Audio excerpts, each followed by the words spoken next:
Married at First Sight season 18, reunion part 2. This grown, dirty, nasty, dusty, broke of a male, Male, had the nerve to open up his mouth on national TV and said, Madison is the breadwinner. Ladies, you do not date, continue to date, or marry men like David. I said it from the beginning. When he was talking about, when they did the interview with him, and he's talking about all these emotional support and talk to you and all this, I say he's broke. He ain't got no money. He didn't have no money. But I tried to give David grace throughout the whole season by saying, okay, David, you said you are living in your parents' basement, not because you have to, but because you want to save some money. You work the last shift, whatever shift, graveyard shift you work, and you literally only come to your apartment to sleep and shower. And I was like, okay, if that's the case, you can go out and buy a house tomorrow.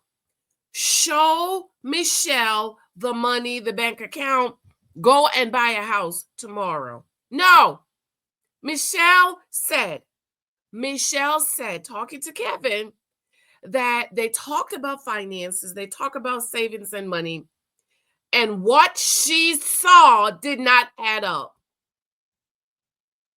Because if you're living at home and you're supposed to be saving money, then you should have a lot more money saved up than what you're showing us. So, ladies, this is why you do not give broke dusters a chance or an opportunity. I was trying to give this broke nigga a little bit of grace to say, okay, if you're living at home because you want to, you're saving money, then you should be stacking your cash. The only reason why you should be living at home is to stack your cash so you could go buy a house tomorrow. Where's the money, David? Where is the money? And for you to open up your big old dirty yuck mouth with your dirty teeth that you need to go floss and go see a dentist and get all that gingivitis off your teeth, you have the nerve to open up your mouth and say Madison is the breadwinner. And when we go out, she don't have to pay nothing. You open up doors, you walk on the inner side. And ladies, this is why I noticed with David, with these men. We know that men are, well, I want a gentleman. Like, I could never date a David, okay? I want a gentleman. So the gentleman, he opens the door. He pays when we go out. He walk on the outside of the street. Do not, ladies, do not overlook that he is financially castrated, if that's the term I can use. Not because he walk on the outside of the curve, he opened the door, he pays when you go out. That's not enough. Sir, can you provide for a family? This dirty had the nerve to say on national TV, Madison is the breadwinner. And he just bought an investment property in Iowa next down where his brother lives. Sir, why aren't you buying a house? Why are you shacking up with Madison? And Madison is so dumb and thirsty and a nasty little hoe. She is so desperate for a man that she's overlooking everything.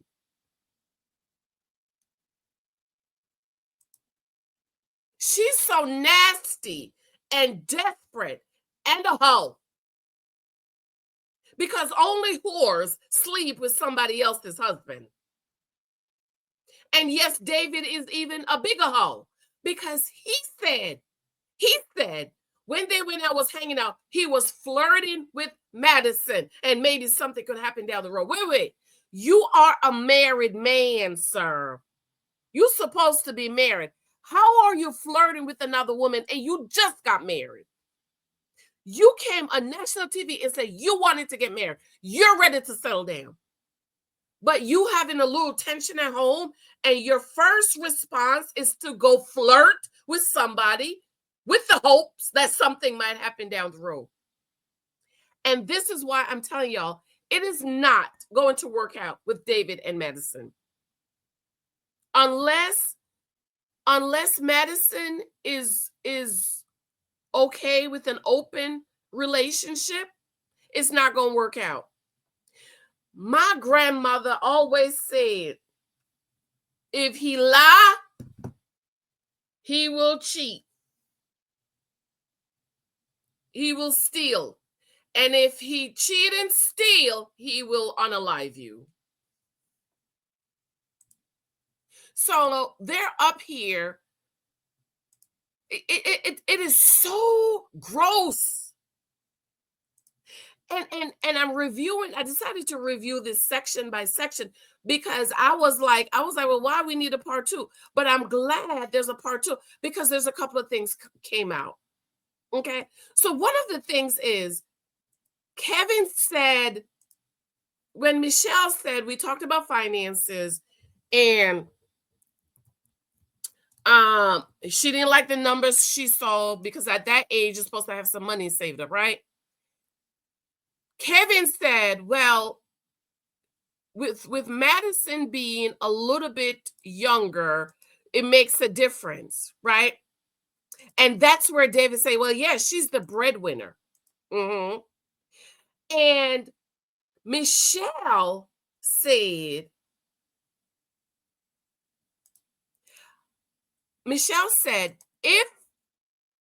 if I was 10 years younger, maybe it would have worked. And ladies, what Kevin and Michelle is saying, that young women are basically dum-dums.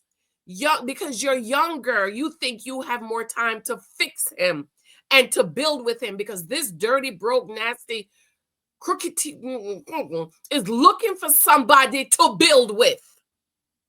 And dumb young women will take the men, take the potentials, and build with them.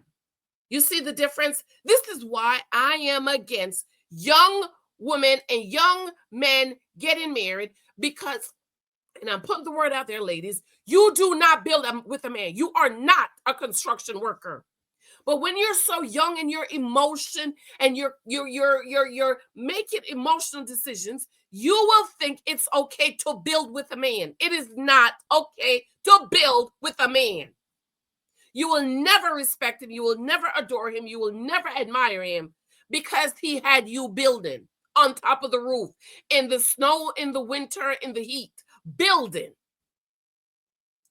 So what Kevin and Michelle was saying, yeah, young girls are willing to take this broke, dusty of a male who has absolutely nothing, move him in their home, and then turn around, be the breadwinner, because you only want to be able to say you have a warm body in your bed. Come on, ladies. Don't you think you deserve better? You deserve more than this foolishness? To me, this is crazy. And he said it with no shame, like, no shame. Yeah, she's the breadwinner. But when we go out, I pay for everything. Like, how often do you go out? So in other words, Madison is paying the rent, the heat, the light, the phone bill, the cable TV, everything else. Madison pays for it. But when they go out, he pays for it. And you think that's appropriate to say as a man? No. I have never. Spanish man, let me tell you, let me just say the Spanish men I know. The Spanish men I know, they take care of their family. I have never seen a Spanish man to sit down and talk about his wife is the breadwinner. Never. But this grown, almost 50-year-old is sitting on national TV talk about she's the breadwinner. and said it like nothing, like nothing. It just popped out. It was like nothing. But I'm telling y'all now, this not gonna work. And they made a post talk about beating the dead horse and stuff. You think you in an adulterous relationship is gonna work out for you? No, no, it will not work out because you're already starting out with a curse on your relationship. This is why, ladies, we don't date married men. We don't have babies for married men. We don't go with married men because you are opening the door. You have opened the door for a curse to come on your life and your relationship. They will not work out. They're going to have so much drama and trauma and foolishness in their life. And Miss Madison, let me tell you, David does not have any self-control, any restraint. He will see a younger, prettier girl whose mouth doesn't look like the teeth at the dentist's office. And you know what he's going to do? He's going to flirt with her too. And he's going to leave you and move in with her.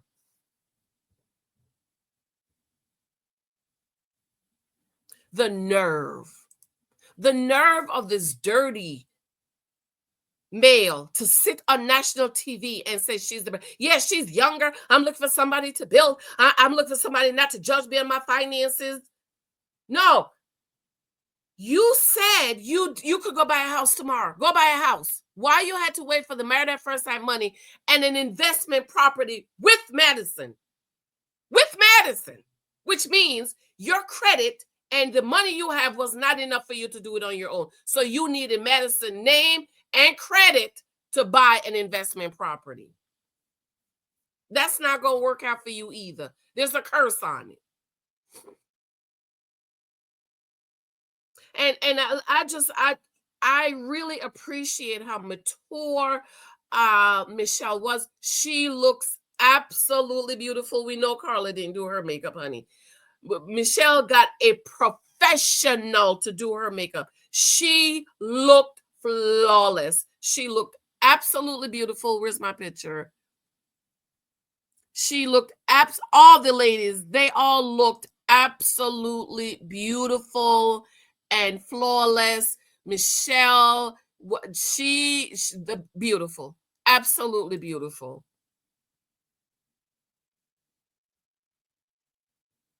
But and time again, we see Pastor Cal and the experts matching dirty, dusty, unestablished, unaccomplished male with super established, accomplished women. We saw that with Gil and Merla.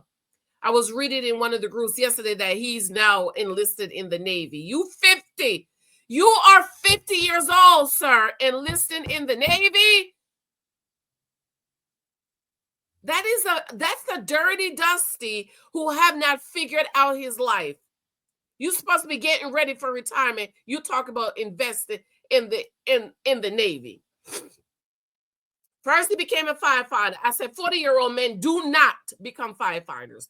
Firefighters are the men that's 19, 18, 19, graduate out of high school, don't want to go to college, and an opportunity open up for them. By the time they're 40, they are retiring. But y'all wanted to beat me down about that.